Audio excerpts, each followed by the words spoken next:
Hi everyone and welcome to the June Love Tarot reading for Sagittarius.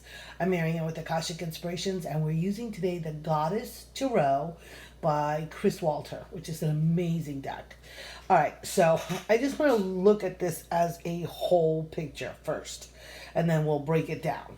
All right, so here we have the two kings, King of Cups, King of Staves, and then the center is the Eight of Wands, Eight of Staves. So something fast, right? Fast moving events.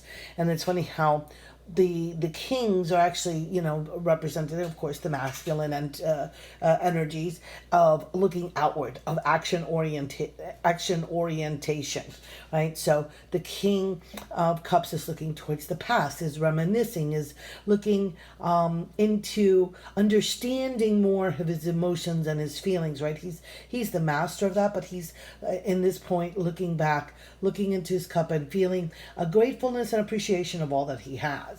Whereas the King of Staves is looking forward. The King of Wands is about action. He's determined. He's passionate, right? He's got a red cloak on, for gosh sakes. So he's just like looking forward to the future. What I see with the Eight of Wands, of course, is the speed of movement is coming in, and each of the wands has little like green shoots on it, right? So each of those little green shoots are new inspirations, new ideas, and it's really, we're in a point of worldly changes in magnetic fields, and it's just faster and faster and faster and faster.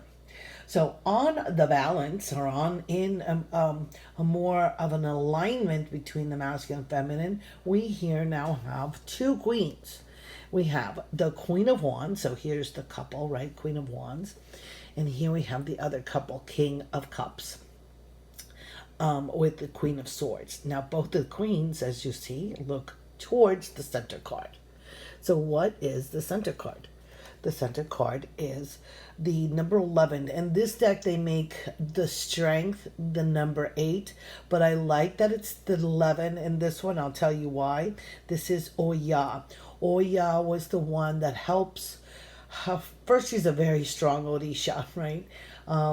And for those of you not familiar, the Orishas come from the Yorubas from Africa, and then they were brought over by the African slaves into the Caribbean, and Cuba, especially known for its Santeria, and they really value Oya. Oya is kind of like this huge changes, right? Catastrophic changes, lightning. She's the goddess of the winds, of like tornado. Her energy is like a tornado. Comes in to clean everything away, right?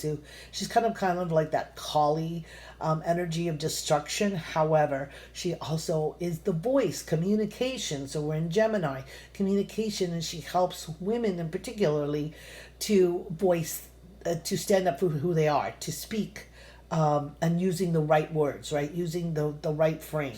So it's very important that she's here working with the two divine feminine energies of Isis and Guinevere, to kind of, here two women that kind of lived for the men, right?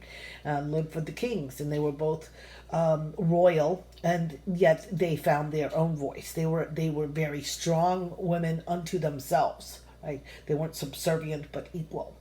And that makes total sense with, again, we're getting this movement card. Now this is the number 7. This is the Chariot. So this is Major Arcana, and it's represented by Rhiannon. Rhiannon was also known as Epona, which is the horse goddess. And it's funny because in my daily readings I had pulled the horse card as well as the Epona card for myself.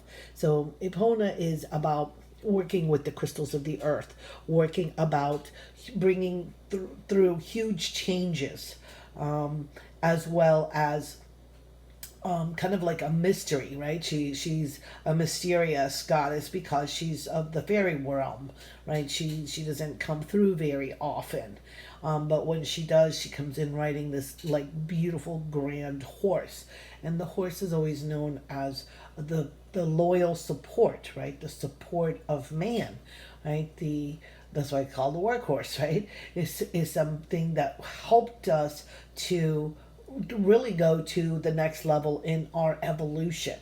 So that's what she's here to help us go to that next level. And what we end up with is the Two of Cups. It's the marriage, it's the union, it's the divine feminine and the divine masculine coming together under one. So here we have the moon, which we now tomorrow, the beginning of June, you've got June 3rd, the new moon in Gemini. And so it's very interesting how the strength, which is the 11, 1 and 1 is 2, right, comes down to 2 as well. And the 11 card, the reason I liked Oya and the strength card in the number 11 is because of Gemini, because of the twins, because of the two twin pillars, right? So it's a portal, and it's the center card of this reading. So it's really about that strength, to find that strength within yourself of finding the alignment between the masculine and feminine energies, as well as looking towards the outside for action, remembrance, and things that carry you forward, what you've already created, looking things forward to things that you will create, and looking towards your goals that you have already brought into being. And then using this divine feminine action, the Queen of Swords, the thoughts, the inspirations, the aha moments. She's the master of finding fairness, of finding things that are integral, of being like totally able to be impartial, right? Using that beautiful analytical part of ourselves, as well as the Queen of Wands, which is the balancing that passion and that love and that emotion, that raw emotion that carries you forward, right? Like Oya, she is that combination of that whirlwind Kali energy, as well as the thought out process of communications. Beautiful. As I go deeper into reading these cards, it's just like layers and layers of messages that are evolving and bringing things through. So you may very well end up not only feeling whole and complete, but attracting that love interest, attracting that twin flame or that soulmate, the one that is complete as you are complete. Beautiful message, Sagittarius. If you want your own reading, oh my gosh, this is the month to do it for you guys. Right? This Sagittarius is the month. Jupiter's in your sign. You're in that planet of expansion. Venus is conjunct, I believe, to Jupiter. So we have like this energy of love, and just everything's happy, and Gemini brings in joy and fun, and like leaping through the air. That's why I feel it's just like fairy energy. Like totally, this is totally up your alley, because Sagittarius loves that fun. And I just can't wait to see what this month brings for you. And if you want your own reading, please hit the links below, Akashicinspirations at gmail.com or www.akashicinspirations.com.